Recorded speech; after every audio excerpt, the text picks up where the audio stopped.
जी आप सब कैसे हैं? उम्मीद है आप सब ठीक ठाक होंगे, खैरियत से होंगे। आज मैं बना रही हूँ काले मसूर के पकौड़े। काले मसूर के पकौड़े बना रही हूँ। ये मैंने एक ये पाव नहीं, एक ये प्याली है। ये मसूर लिए बॉयल कर लिए। इसके अंदर मैंने अदरक लहसुन डाल के इसको अच्छी तरह से बॉयल मैंने कर लिया। और ये बेसन है, ये भी मैं डालूँगी इसके अंदर। ये मैं जब डालूँगी फिर आपको दिखाऊँ कितने चम्मच में डालती हूँ। और ये आलू मैंने धो लिए, ये भी मैंने ब्रीक ब्रीक काट लिए। और ये हरा धनिया है कटा हुआ, और ये प्याज है ब्रीक ब्रीक सा, और ये साबुत सूखा धनिया है, वो 1 चम्मच होगा। और 1 टीस्पून नमक है, हाफ़ टी स्पून गरम मसाला है, और ये 1 टीस्पून सूखा धनिया पिसा हुआ है। ये 1 चुटकी का लाल मिर्च का पाउडर है, और 1 चुटकी दूसरा है काली मिर्च का पाउडर है, और ये 1 चुटकी गरम मसाला है, और ये half tea spoon chaat masala, और ये 1 टीस्पून जो है ना सूखा धनिया है, ये 1 टीस्पून नमक है, 1 टीस्पून कह रहे हैं, 1 चम्मच सूखा धनिया साबुत है। अब मैं इसको मिक्स करूँगी। ये मैं इस बाउल में डालूँगी। ये पहले मैं आलू डालूँगी इसके अंदर, ये जो मैंने लो कटिंग किए हुए हैं।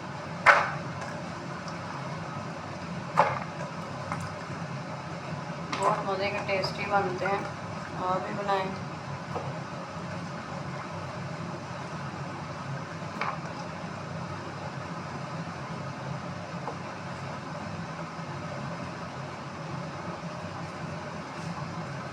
अब इसके अंदर जाएंगे ये प्याज, और अब इसके अंदर ये जाएंगे ये मसूर बॉयल किए हुए। इसके अंदर अदरक लहसुन हरी मिर्च मैंने इसके अंदर ही डाल के ना बॉयल कर लिया। हरी मिर्च अदरक लहसुन का पेस्ट डाल के इसको मैंने अच्छे से बॉयल कर लिया था। अब ये इसके अंदर धनिया जाएगा सब्ज़ कटा हुआ। बेसन जो है मैं बताऊंगी आपको कितने चम्मच डालना है इसके अंदर, तो ज़्यादा बेसन नहीं डालना आपने। अब इसको एक दफ़ा अच्छी तरह से मिक्स करते हैं इसके अंदर।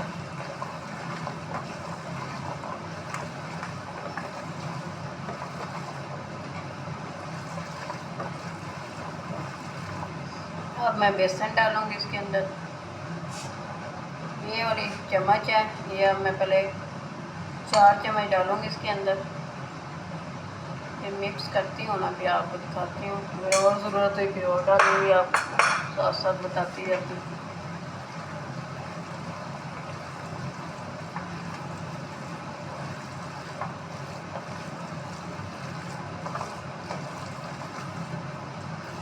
और थोड़ा सा मैं डालूँगी, 2 चम्मच और डालूँगी, यानी कि 4 चम्मच पहले मैंने डाला है और 2 चम्मच अब डालूँगी।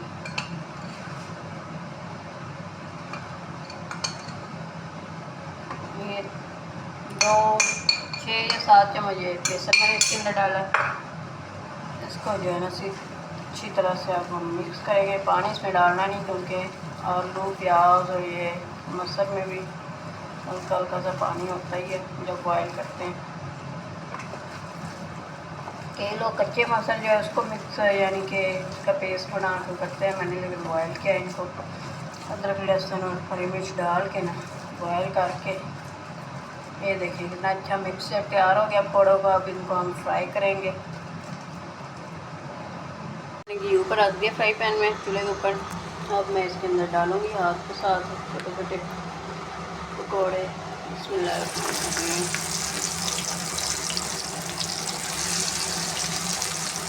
तो मैं चम्मच के साथ डाल रही हूँ, चम्मच वाले जो है मेरे अंदर से कच्चे रह जाते हैं, तो मैं हाथ से डालती हूँ।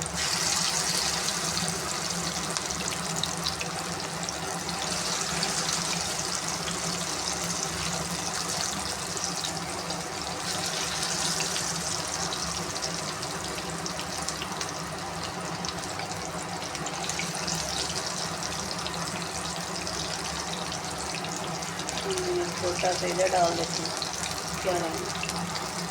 अब ये हो गया, तो मैंने डाल दिया।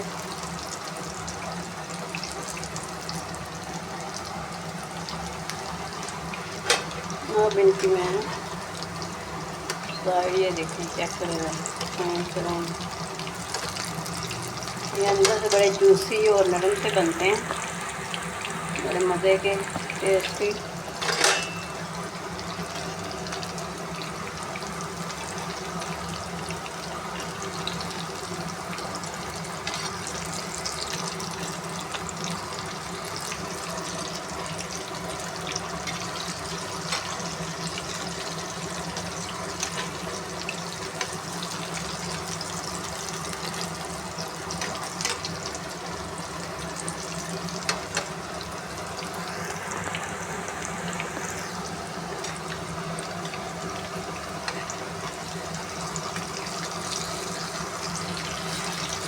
देखिए ज़रा, तो थोड़ा थोड़ा आराम आराम से यानी इसको ऊपर से थोड़ा सा दबाना है ताकि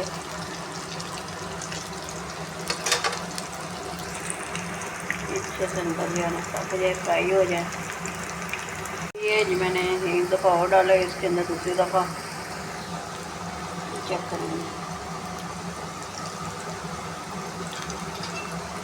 और उसके बाद ये चेक करें ज़रा पकौड़े जो पहला मैंने निकाले, देखें ज़रा कितने मज़े के टेस्टी बने हैं।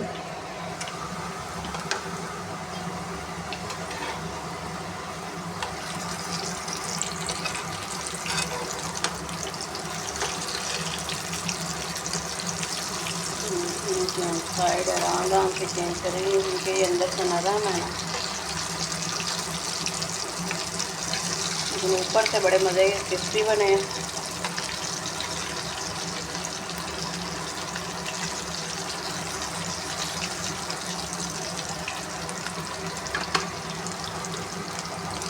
ये जी मैंने सारे जो पकौड़े फ्राई कर लिए, बना लिए। चेक करें ज़रा, इसको आप केचप के साथ या दही की चटनी के साथ आप खा सकते हैं। बड़ी आसानी से ये बन जाते हैं और बड़े मज़े के क्रिस्पी बनते हैं। ये देखिए, चेक करें ज़रा अंदर से, ये देखिए ये पका हुआ है फूड,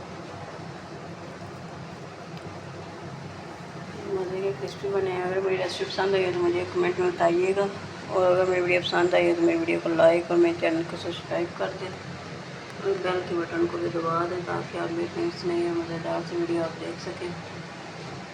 ये इनकी फाइनल लुक है, चेक करें ज़रा, बहुत मज़े के अंदर से नरम और बाहर से क्रिस्पी बने हैं। चेक करें ज़रा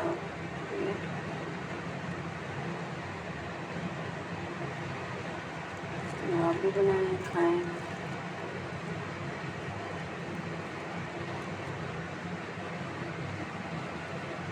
ओके जी, अल्लाह हाफिज़।